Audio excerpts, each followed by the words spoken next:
we're still unsure how good Kerry are.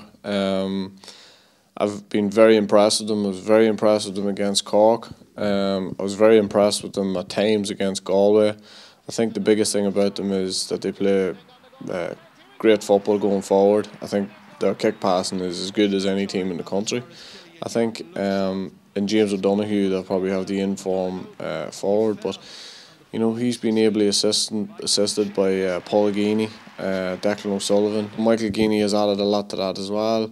I just think they're maybe a little bit susceptible to a little bit of pace. I thought Shane Walsh did really well against them. Lundy, who played half forward for Galway, had a little bit of an effect on the game as well, and I thought they found it very hard to tie Galway down at times. The big thing about Mayo is that you know, I think they hit peak form too early in the previous couple of seasons. For me, I think they're the only team that can challenge Dublin for this All-Ireland. I actually fancy them to win the All-Ireland, and I have done from the start of the year. I still think they need to improve, but I think they have improved. I think they got a nice scare against Cork as well. I think their biggest attributes is they've got four of the best midfielders in the country. I think in Aidan O'Shea, Seamus O'Shea, Barry Moran and Jason Gibbons. I think they only play three of them because they play Aidan O'Shea at half forward. I think that gives them a better balance.